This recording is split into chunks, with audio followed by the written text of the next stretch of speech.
नमस्कार, India voice पर स्वागत है आपका। मैं हूं आपके साथ प्रियंका मिश्रा। बुलेटिन की करेंगे शुरुआत। सबसे पहले दिल्ली से बड़ी खबर सामने आ रही है। बीजेपी चुनाव समिति की होगी बड़ी बैठक।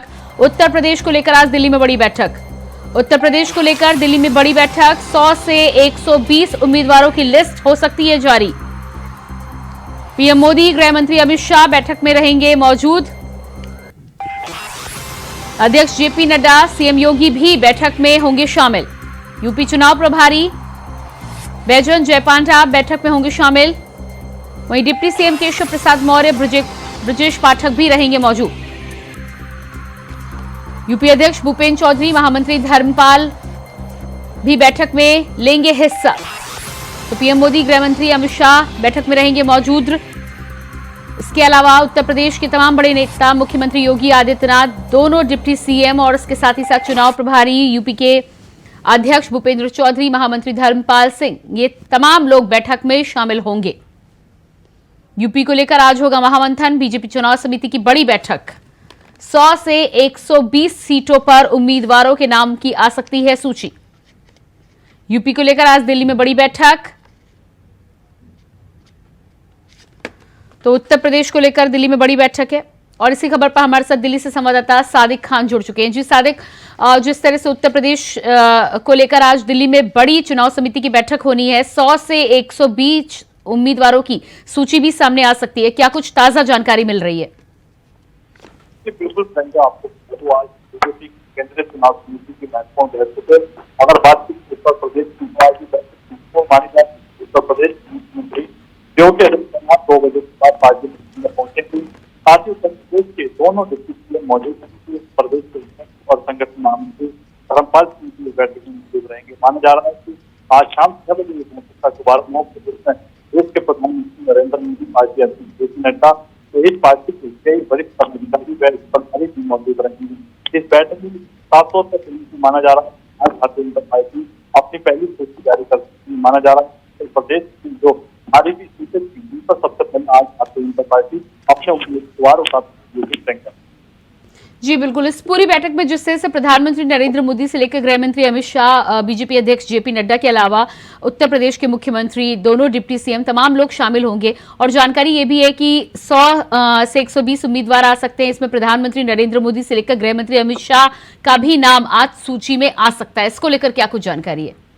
जी बिल्कुल, आज भारतीय जनता पार्टी के जो बताया जा रहा है कि जारी कर बैठक के बाद उसी में सबसे पहला नाम देश के प्रधानमंत्री नरेंद्र मोदी की सीट का होने जा रहा है। साथ ही पार्टी जो उत्तर प्रदेश सहित दिल्ली के भी कुछ उम्मीदवारों को सूची में नाम जारी कर सकती है। पूरी तरह से आज भारतीय जनता पार्टी 6 बजे इस पार्टी मुख्यालय पर यह महत्वपूर्ण बैठक होने जा रही है। उसके बाद ही आज पार्टी अंतिम रूप देने जा रही है। उम्मीदवार है उनकी सूची जारी कर सकती है। जी बिल्कुल, तो बैठक का समय क्या कुछ निर्धारित करा गया है? और जिस तरह से उत्तर प्रदेश को लेकर जानकारी निकलकर सामने आ रही है, कितनी लंबी ये बैठक चल सकती है? क्या कुछ मंथन में बड़ी बातें निकलकर सामने आ सकती हैं? जी बिल्कुल, जिस तरह की बैठक का निर्धारित समय 6 बजे का है, 6 बजे ये बैठक शुरू होगी। प्रधानमंत्री नरेंद्र मोदी 6 बजे मुख्यालय पहुंचेंगे। उसके बाद ही बैठक का शुभारंभ किया जाएगा। साथ ही पार्टी के मौजूद रहेंगे। वहीं बताया जा रहा है कि बैठक लगभग 3 से 4 घंटे की बैठक चल सकती है, क्योंकि आज पार्टी पूरी तरह से उम्मीदवारों की लिस्ट है उस सूची को अंतिम रूप देने की तैयारी कर रही है। जी बिल्कुल सादिक, इस तमाम जानकारी के लिए बहुत बहुत शुक्रिया आपका। तो यूपी को लेकर आज दिल्ली में होगी बड़ी बैठक। प्रधानमंत्री नरेंद्र मोदी के साथ ही साथ गृह मंत्री अमित शाह, इसके अलावा बीजेपी के राष्ट्रीय अध्यक्ष जेपी नड्डा भी इस बैठक में शामिल होंगे।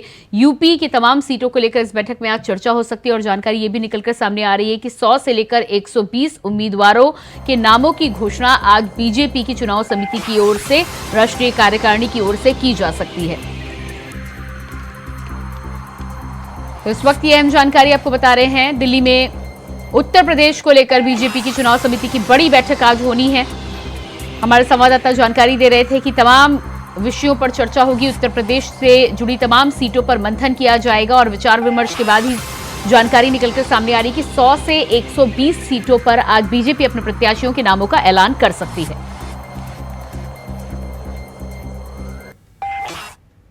और इसके बाद बात करते हैं अगली खबर की। हिमाचल प्रदेश में बड़ा सियासी घटनाक्रम। कांग्रेस के 6 बागी विधायकों की सदस्यता हुई रद्द।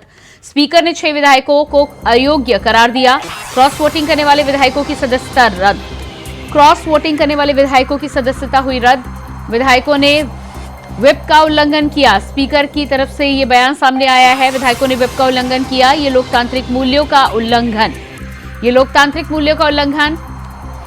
विधायकों ने जनादेश का अपमान किया, विधायकों ने जनादेश का अपमान किया।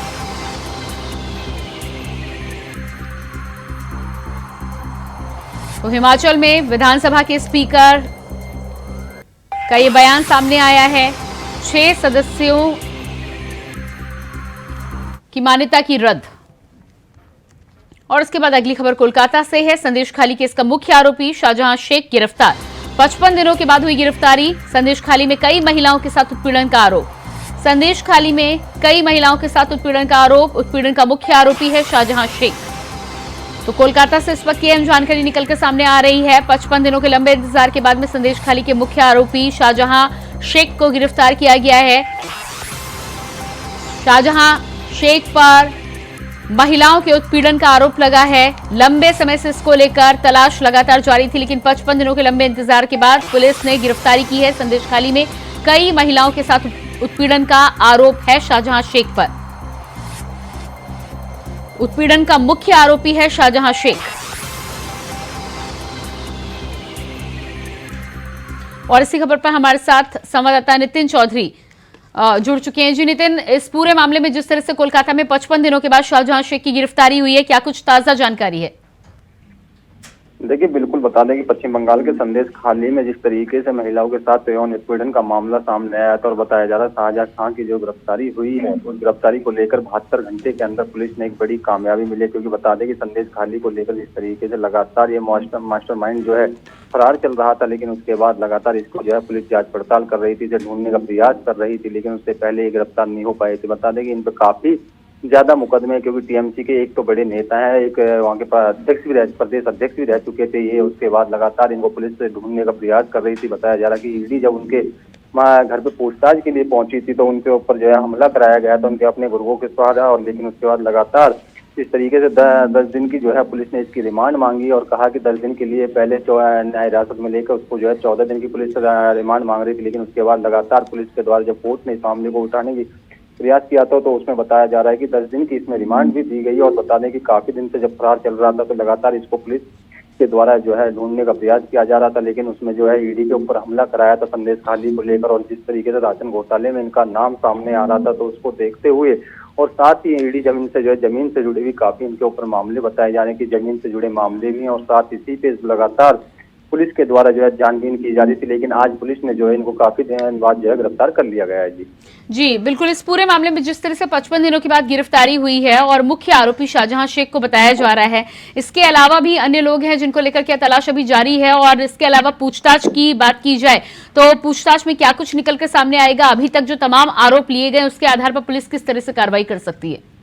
देखिए, बिल्कुल लगातार जिस तरीके से संदेश खाली का मामला इस लोग पर चल रहा था, ईडी घोटाले पे जब मारपीट इन पे की गई थी ईडी के अधिकारियों के ऊपर लगातार इनके गुर्गों के द्वारा, लेकिन उसके बाद पुलिस के द्वारा यही है अभी इनसे जो है कोर्ट ने जो है 10 दिन की रिमांड दी है। 10 दिन में इनसे काफी चीजों के बारे में पूछताछ की जाएगी। और साथ जो इनके साथी थे, जो इनके गुर्गे थे, जो इनके ईडी के ऊपर हमला किया था, बताया जा रहा महिलाओं के साथ उत्पीड़न का मामला, जमीन घोटाले का मामला, इन पर काफी ऐसे मामले चल रहे हैं जिस लगातार की आखिरकार इस तरीके से जब ये गिरफ्तार नहीं हो पा रहे थे तो इनको जो है पुलिस पूरे ढूंढने का प्रयास कर रही थी। बताया जा रहा है कि टीएमसी के एक धासुक जो है कद्दावर नेता माने जाते हैं कि टीएमसी में इनकी जो है काफी बड़ी पहचान है और काफी वो रहते थे। लेकिन उसके बाद आज जब पुलिस ने इनको गिरफ्तार किया, पुलिस के गिरफ्तार होने के बाद तो कोर्ट ने इनको जो है पुलिस को 10 दिन की रिमांड दी है और कहा है कि इनसे पूछताछ की जाएगी। और जो और भी साथी अभी फरार चल रहे हैं उन साथियों को भी ढूंढने का पूरी तरीके से प्रयास किया जा रहा है।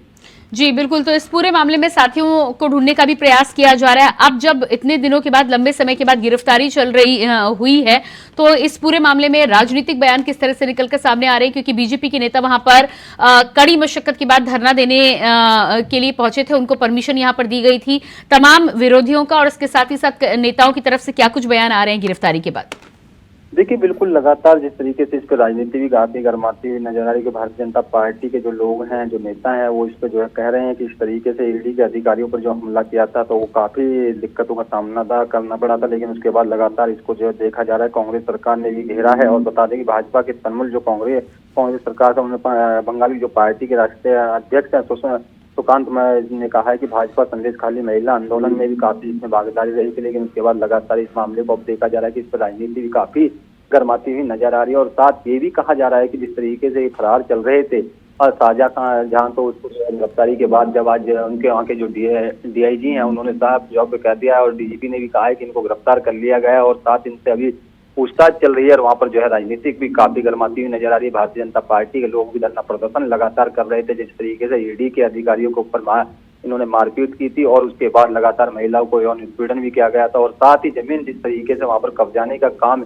करते थे, इन पे काफी मुकदमे लगे हुए हैं, लेकिन अभी पुलिस पूरे मामले की जांच पड़ताल कर रही है। और साथ ये भी कहा जा रहा है जो इनके गुर्गे हैं और जो इनके साथी हैं उन साथियों को भी जल्दी से जल्दी गिरफ्तार किया जाएगा। अभी तो इनसे पूछताछ की जा रही है। पूछताछ में आखिरकार अभी देखना ये होगा कि आखिरकार कितनी बड़ी चैन हो सकती है, क्योंकि इतना बड़ा मामला जब यहाँ सामने आया था और साथ ही संदेश खाली में जब पुलिस ईडी के ऊपर इन्होंने हमला कराया तो हमला होने के बाद लगातार पुलिस इनकी जांच पड़ताल कर रही थी, ढूंढने का प्रयास कर रही थी, लेकिन आज 55 दिन बाद जब ये गिरफ्तार हुए हैं तो ये पूरे मामले की जांच पड़ताल में लगे हुए थे और पुलिस प्रशासन की तरफ से कहा जा रहा है कि इनसे और भी पूछताछ के बाद काफी नाम सामने आ सकते हैं। जी बिल्कुल नितिन, इस तमाम जानकारी के लिए बहुत शुक्रिया आपका। दिल्ली से बड़ी खबर सामने आ रही है। हरियाणा बीजेपी चुनाव समिति की होगी बैठक।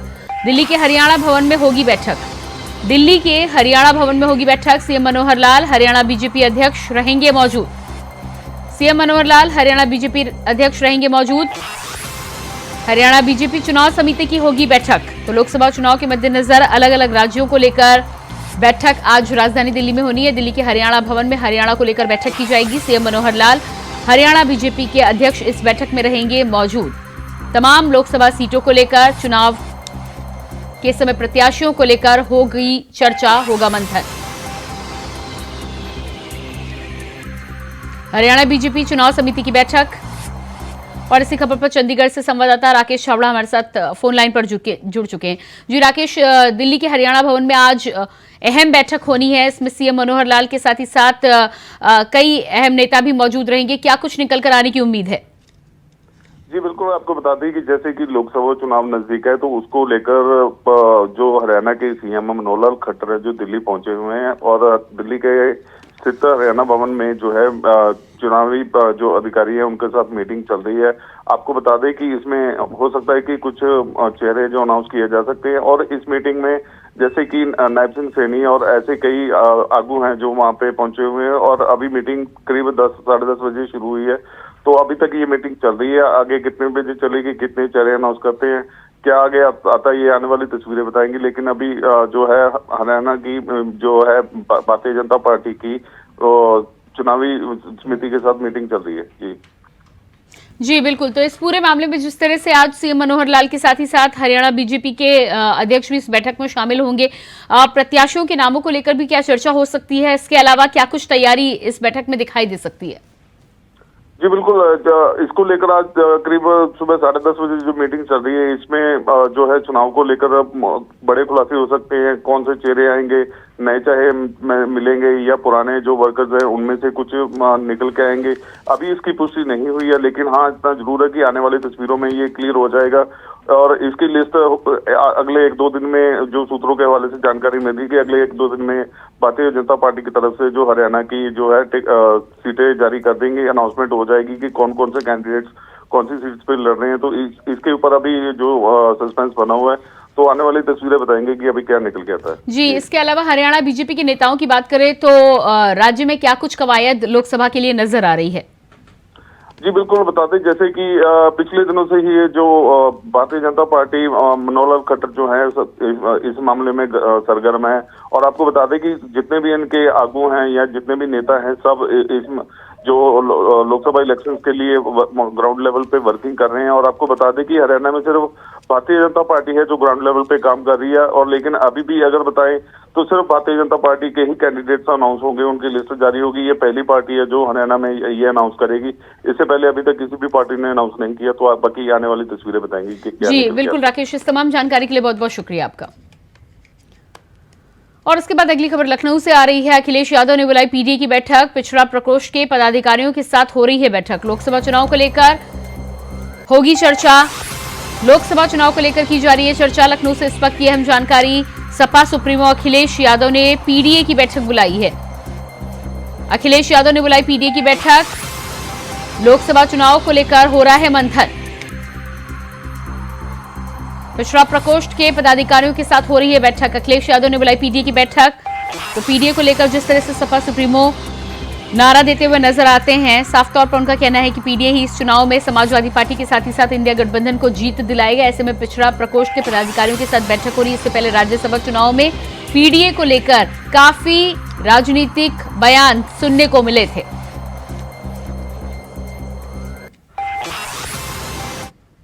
और उसके बाद अगली खबर मैनपुरी से सामने आ रही है। मैनपुरी में सपा सांसद डिंपल यादव एक दिवसीय दौरे पर, जहां वो सपा कार्यालय में पहुंचकर कार्यकर्ताओं से लोकसभा चुनाव को लेकर करेंगी चर्चा।